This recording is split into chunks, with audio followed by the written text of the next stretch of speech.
First off, thank you for everyone who logged in Monday evening. I apologize for the technology problems. My computer wouldn't recognize a camera that I had attached, and it was trying to send me to a microphone I've never had. So I was very frustrated, and I do apologize. The program that I'm using right now only allows you to record 15 minutes. So this lecture is going to be in two parts. As always, if you have any questions, let me know. I have posted several announcements and some examples, so I encourage you to go to the announcements section and see what's going on. So first of all, we're going to talk about the customer environment. And the thing about the customer expectations, they are what happened before the transaction. Whether we realize it or not, we all have expectations when we go into any kind of retail environment. The perceptions are during the transaction, and if the perception is lower than the expectation, then poor service is felt. So there's two things that you can work on in there. You can lower the expectations or raise the perceptions. And some people do both of this, okay? One of the companies that does this pretty good is McDonald's. Nobody goes to McDonald's to get a 4-course meal, right? The expectations are that it's going to be cheap and fast and full of grease and fat. We know it and we accept it. So you can either lower expectations or raise the perception. So let me just give you a couple of statistics here. 70% of customers left because they perceived a non-caring staff. Only 14 left because they were not happy with the product. So let's go back to McDonald's. Are you more likely to dump McDonald's because of the product or because of the way you were treated? And I think across the board, most of us would say that we would dump McDonald's because of the way we were treated. So think about that.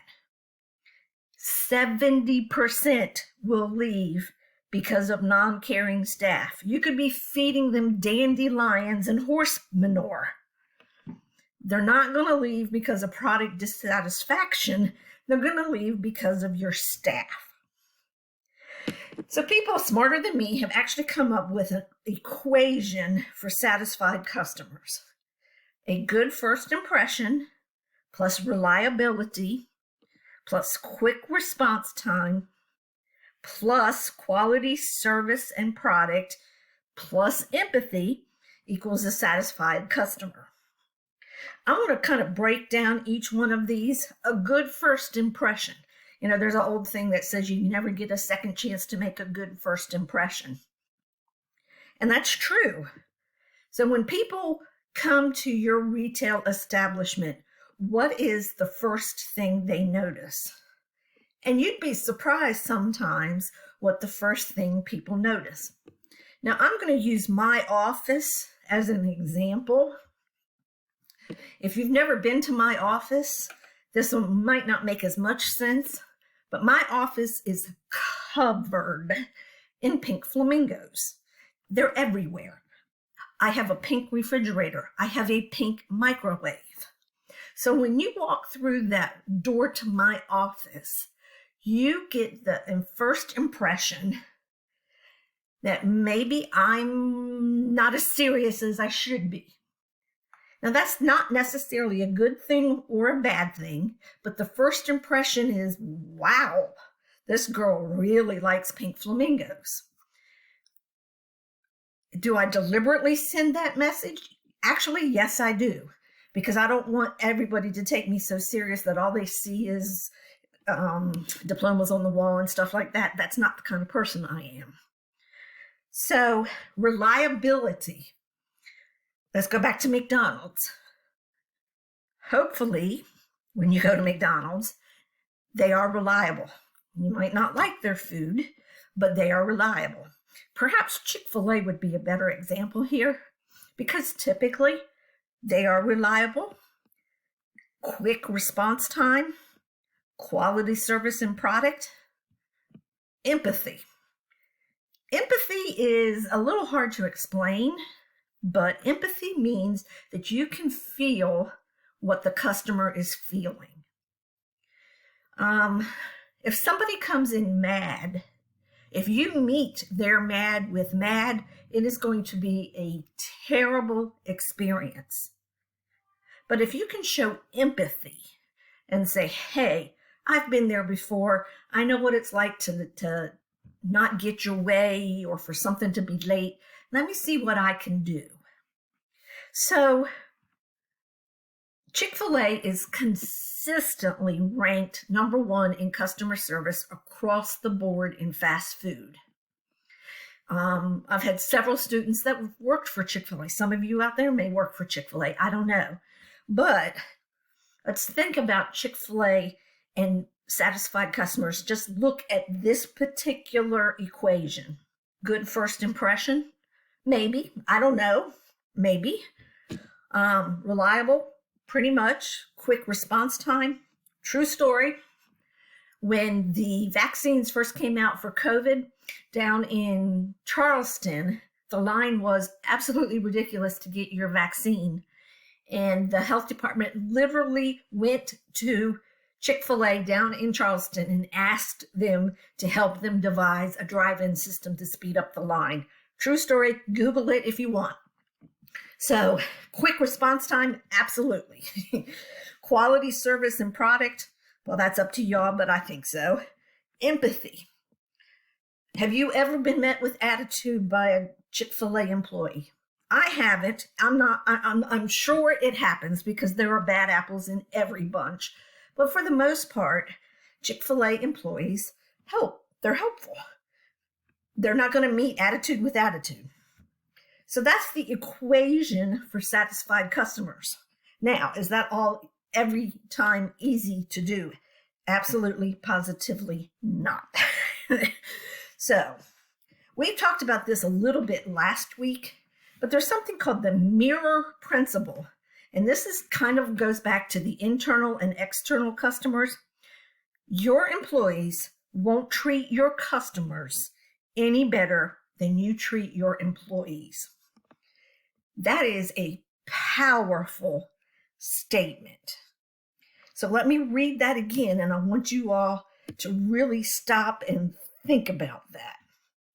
Your employees won't treat your customers any better than you treat your employees. So if you treat your employees like crap, your employees are going to treat your customers like crap because that's what their model. You are modeling the behavior that you want your your employees to treat their customers. Now, there is a saying, and I may have told you all this, I don't remember, but there is a saying that nobody, or very few people, ever quit their job. They quit their manager. I believe in that 100%.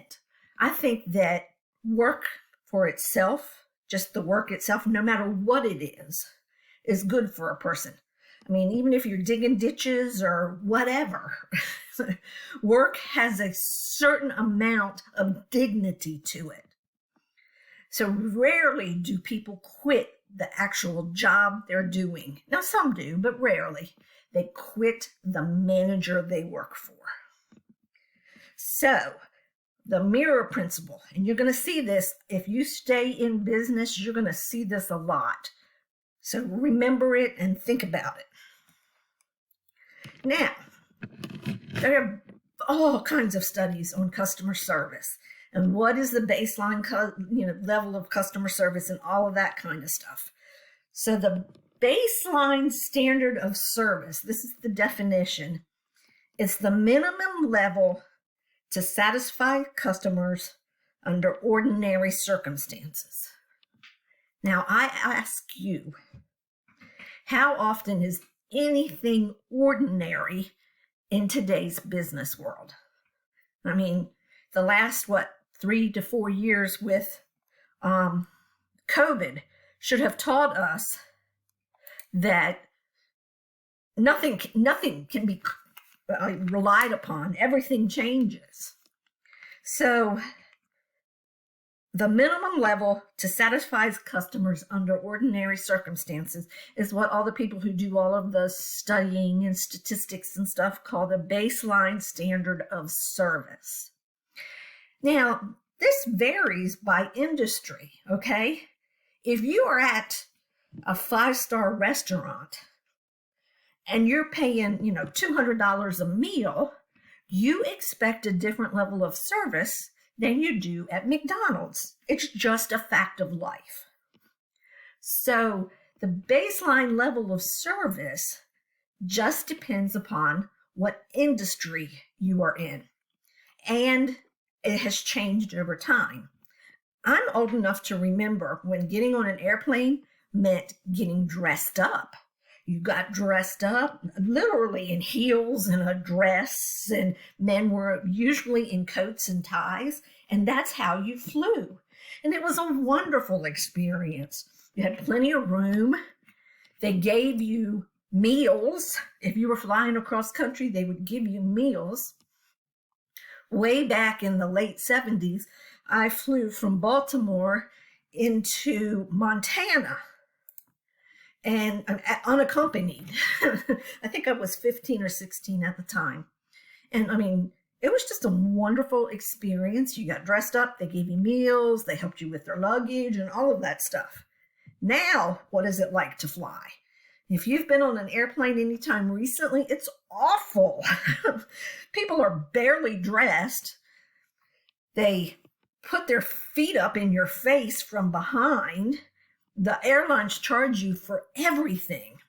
So the baseline level of service has changed tremendously in the airline industry. And guess what? The customer service reviews show it.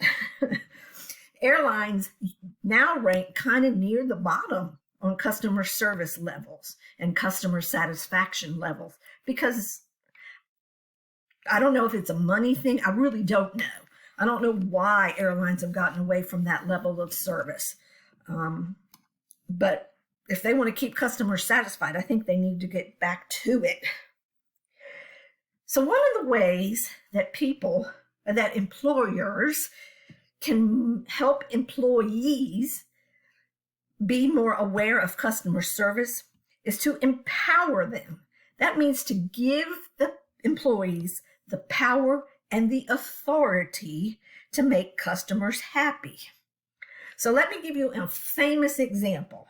The Ritz-Carlton, which is a line of hotels, relatively expensive hotels. I've never stayed at one, but it allows employees to spend $2,000 per guest per incident to make the situation right. No approval is needed. You're not feared that you'll lose your job. Even if the manager doesn't agree on how you spent the money, you are empowered to spend up to $2,000 on each customer if something is wrong. And no repercussions at all. You use your best judgment and do whatever is needed to make that customer happy. I want you all to just think about that for a second.